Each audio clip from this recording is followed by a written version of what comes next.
আসসালামু আলাইকুম ভিউয়ার্স, ফটোশপের আরেকটি পর্ব নিয়ে আপনাদের সামনে হাজির হলাম আমি মঈন।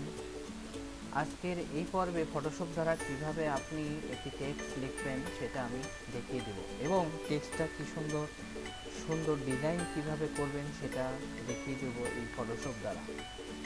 তো ফটোশপের যে আগের পর্ব আমি দেখিয়েছি কিভাবে টুলসগুলো ব্যবহার করবেন।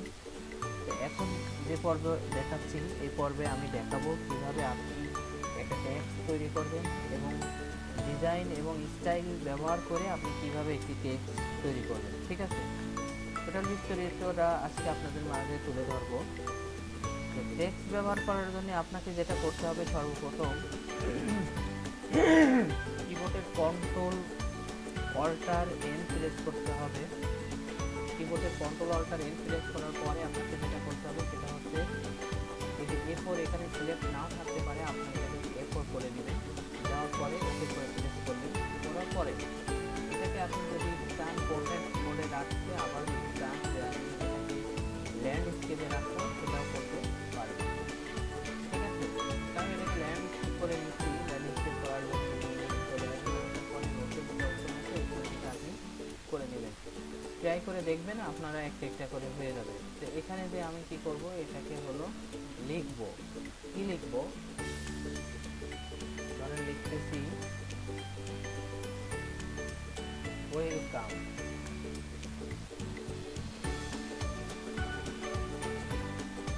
Welcome my YouTube channel.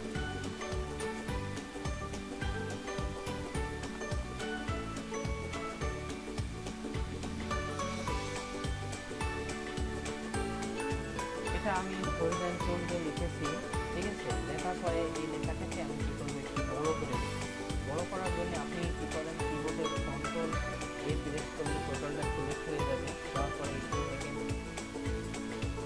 80 part রয়েছে, আপনি চাইলে এতে 24 বা 30 পার্ট করে দিবেন, চাইলে আরো বড় করে দিবেন। ঠিক আছে, আপনি আরো একটু বড় করে দেন।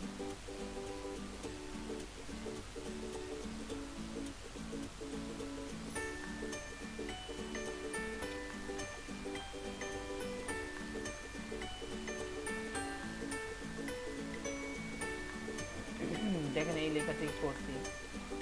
এখন আপনি এটাকে ডিজাইন দেওয়ার জন্য আপনাকে যেটা করতে হবে, দেখেন এখানে স্টাইলে অনেকগুলো আছে। পর্যায়ক্রমে আপনি পর্যায়ক্রমে আপনি হচ্ছে বিভিন্ন স্টাইলগুলো ব্যবহার করতে পারেন।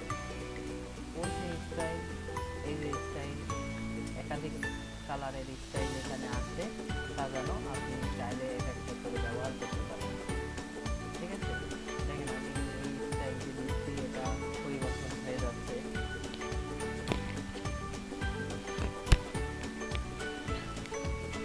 এইটা দিচ্ছি, দেখেন পরিবর্তন হয়ে যাচ্ছে। এটা দিচ্ছি, দেখেন পরিবর্তন হয়ে যাচ্ছে। এভাবে আপনার পছন্দ যেই স্টাইল কালার রয়েছে সেটা আপনি এভাবে এক এক করে ব্যবহার করতে পারেন। ঠিক আছে, এই ফটোশপ দ্বারা এই টুল ব্যবহার করে আপনি এভাবে লিখতে পারেন। আপনার এখানে একাধিক স্টাইল আছে, আপনারা চাইলে ঠিক আছে সব একটা একটা করে ট্রাই করে নিতে পারেন। এখানে দেখেন আপনি যদি কোনো কালার সিলেক্ট করে থাকেন, ঠিক আছে, এখানে কালারের যে বার আছে এখান থেকে কালারও সিলেক্ট করা যাবে। ঠিক আছে, এখানেও দেখেন এটাকে কালারের কম্বিনেশনটা একটু কমায় বাড়ায় দিতে পারবেন। দেখছেন, তো এইভাবে এই জায়গায় আপনি চাইলে বাংলাও লিখতে পারেন। বাংলা কিভাবে লিখবেন, দেখেন এখানে বাংলা লেখার যে অপশনগুলো আছে, এখানে আপনি বাংলা সফটওয়্যার ইনস্টল করার পরে আপনি এখানে সুতনি এমজি দিয়ে বাংলা লিখতে পারবেন।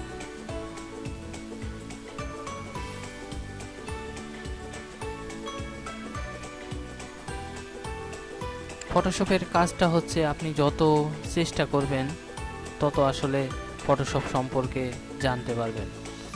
ঠিক আছে,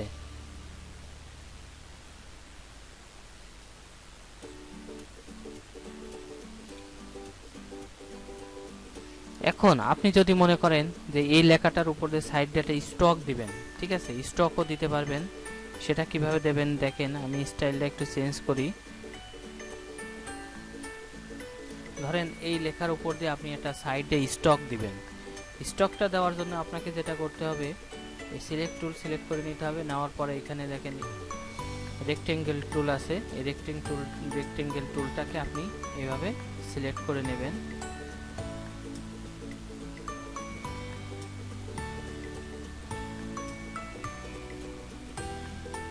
নেওয়ার পরে এবার যেটা করতে হবে, এই যে এডিট অপশনে চলে আসতে হবে। সাপোজ এখানে আমাকে ব্যাকগ্রাউন্ড কালারটা সিলেক্ট করে দিতে হবে। দেওয়ার পরে এখানে যে এডিট অপশন আছে এখানে চলে আসতে হবে।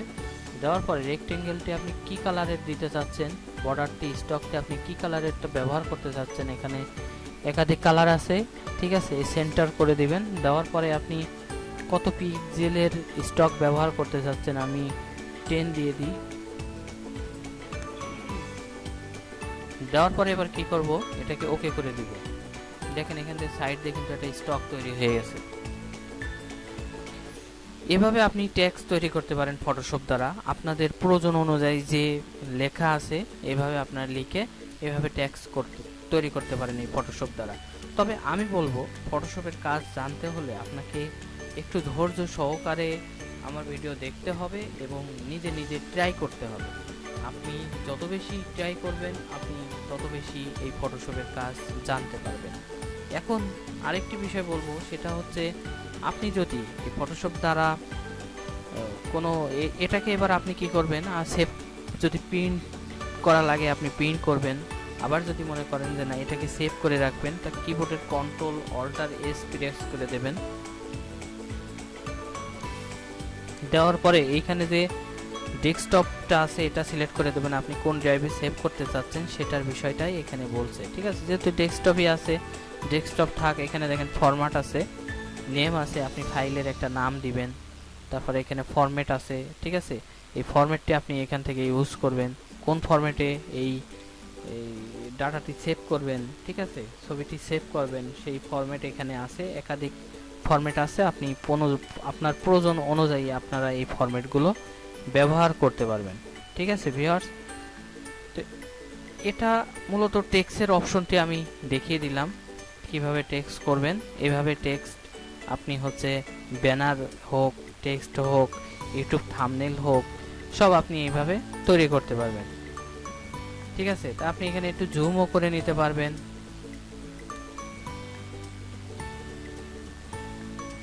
জুমও আপনি করে নিতে পারবেন। আবার যদি চান আপনি হচ্ছে আপনার কোনো লেখার একটি পরিবর্তন করা লাগবে, সাপোজ এখানে ছোট হাতের হয়ে গেছে, এটাকে আমি বড় করে দিব। এভাবে যদি আপনি করতে চান তাও সেটা এই ফটোশপ দ্বারা পারবেন। তো এটাকে আমি ডুপ্লিকেট পেজ ক্রিয়েট করে নিতে হবে। তার জন্য এই যে ব্যাকগ্রাউন্ডটি সিলেক্ট করে দিতে হবে। দেওয়ার পরে এই যে ডুপ্লিকেট পেজ ক্রিয়েট করার পরে এটাকে আপনি সেভ করতে পারবেন। অনেক সময় কি হয়, আমাদের একটা লেখা বা স্টিকার বা হচ্ছে কোনো টাইটেল লেখার প্রয়োজন পড়ে থাকে, সেই হিসেবে আপনারা এই ফটোশপ ব্যবহার করে A4 পেজটি সিলেক্ট করে এই টাইটেলটি ব্যবহার করতে পারবেন, ঠিক আছে। খুব সহজ এবং খুবই স্বাচ্ছন্দ্যময় নতুন সিস্টেমে, ঠিক আছে, এই ফটোশপ দ্বারা। তা আজকে এই পর্যন্ত না বন্ধুরা, আজ সবাই ভালো থাকবেন। নেক্সট পরবর্তী ভিডিও নিয়ে আপনাদের সামনে আমি আবার হাজির হয়ে যাব। ভিডিওটি যদি ভালো লেগে থাকে অবশ্যই একটি লাইক দিবেন। কোনো প্রকার সমস্যা থাকলে অবশ্যই আপনারা কমেন্ট বক্সে কমেন্টস করে আমাকে জানাবেন। আর এই চ্যানেলের ডিসক্রিপশন বক্সে অনেক ভিডিও থাকবে, আপনারা ওইখান থেকে এক এক করে এই ফটোশপের টিউটোরিয়ালের যাবতীয় ভিডিও দেখে নেবেন। আশা করি আপনারা কাজটি শিখতে পারবেন এবং নিজের সহযোগিতা, ফটোশপের সহযোগিতা হিসেবে ইউটিউব চ্যানেল, ফটোশপ এগুলোই আপনাকে সহযোগিতা করবে। তো ভালো থাকবেন। ভিডিওটি আর বেশি না বাড়িয়ে আজ এই পর্যন্তই। পরবর্তী ভিডিও নিয়ে আপনাদের সামনে